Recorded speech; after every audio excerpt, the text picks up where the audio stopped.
What's going on YouTube? It is Pelfrey, P-E-L-P-H-R-E-Y. I don't know why, I don't know. So I've got the whites on so we can see what's going on, but a couple things I want to touch up on.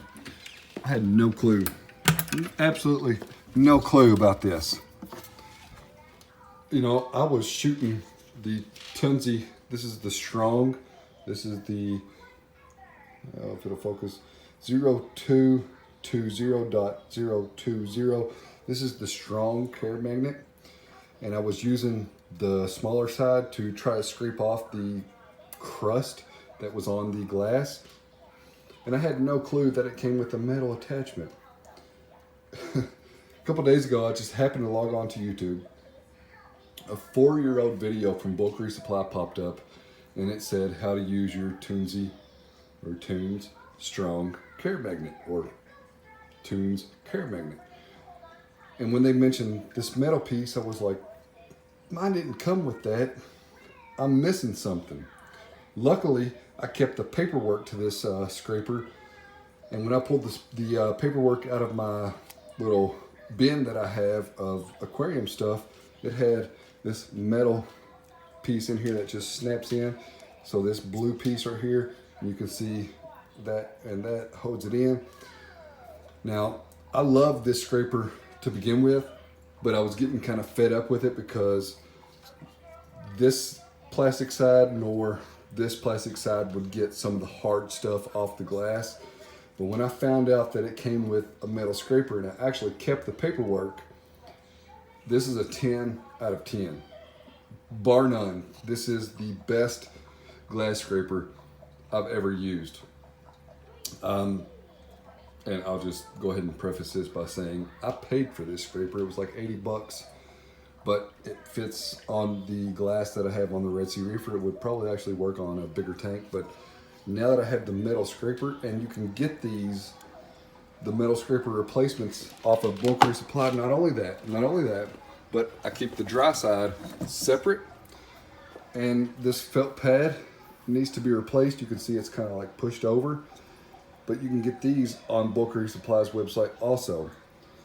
So again, I have the Tunze 0220.020 made in Germany, which is kind of ironic because my mother was born in Germany, so I have heritage in Germany. And to be honest, if it's a German-made product, it's gonna work. So yeah, this, I know I've rambled on about it for a little while, but this metal blade on here is an absolute game changer as far as cleaning glass, because I was using, let's pause a second. So I've been using this, which is probably 3 foot if I had to guess, and it's got a metal blade on it, and you know, it actually works well, but you have to get a good angle on the glass to get it to actually scrape anything off the glass. So to be honest with you, I'm completely thrilled that hopefully I won't have to use this again. And I do use it to turn over the chaeto from time to time, but this is just something I bought off Amazon. It was like 10 bucks or something. And again, I mean, the metal scraper on this works great, and it's plenty strong, but if you don't have the perfect angle as you're scraping the glass, it won't work. And I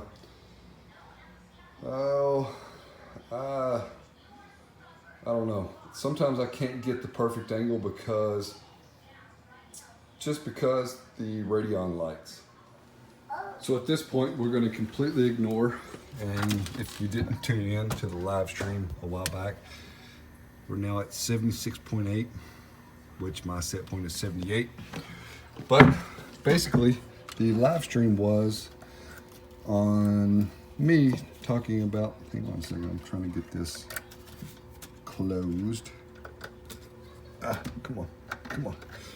So the live stream was me talking about how I forgot to turn the Inkbird controller on for a week. So for 1 week, my tank ran at 69 to 70 degrees, which is way lower approximately 10 degrees lower than I normally run the tank. And luckily, the house is set at, I don't know if you can see that, but it's 70. So that's basically what the tank ran at, was 70 degrees. And, you know, there's a wrasse way back there. You probably can't see him, but he's my favorite wrasse that I got from Pieces of the Ocean. And he's probably not gonna make it. I've seen a little bit of movement since the tank's been heating up, but he's just probably not gonna make it. And the scalemia, which has been through a lot, you can see some skeleton there, but I'm hoping that everything bounces back now. On the live stream that I done way back, most folks said it's better to have a cooler tank than a hotter tank, and I agree with that. Had your heater fell off and the tank warmed up to 89 degrees, everything would have been gone. So, you know, it is what it is. Lesson learned on my side. But aside from that, if you remember a couple videos ago, I did have two 20-gallon tanks that a guy from work gave me, and I actually posted them, and then I removed the post and I sent them to a guy that I know that keeps fresh water. I'm trying to get him to do YouTube videos and Instagram. We'll see what happens. But anyway, I sent them to him. I said, hey, they're free.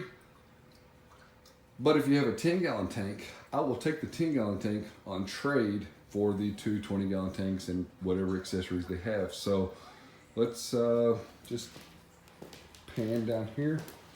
Let's go outside real quick. And that's exactly what happened. So he traded me a single 10-gallon tank for the two 20-gallon tanks that I had, and I can't be happier. I mean, the tag that's down here says that this tank was made in May of 2019. I don't know the brand of the tank, but I have just vinegar and water running in here. Actually, I mean, I have it filled to the rim. I have a CJ 1.0, a little CJ power head running in here, and a Eheim heater in here, and it's been running for about 25-30 minutes. No leaks at this point, so you know, I'm happy with this. And my overall objective is to just use this tank for fish that are coming in. You know, I typically buy from Live Aquaria, and a couple of last batches of fish that I got just didn't seem right, especially the radiate wrasse, and I'm kind of wound up about that because the radiate wrasse is a seasonal fish. But my objective is at any point when I get new fish in, throw them in here and just observe them. No, it's not necessarily a quarantine tank, but I guess it kind of is a quarantine tank because my plan is to just observe the fish. You know, I don't have copper or anything to treat them with, so I just want to treat them with it. But so far, so good. No leaks in the 10-gallon tank, and like I said, we're filled to the rim. I'll probably let this run for another 25-30 minutes. At that point, it's good. I mean, the tank was built in May of 2019, which wasn't that long ago. So anyway, I'm gonna cut the video off here. So if you're not, check me out on Instagram at Pelfrey's Reef. Check out the website at pelfrey.net. And I'll catch you on the next one.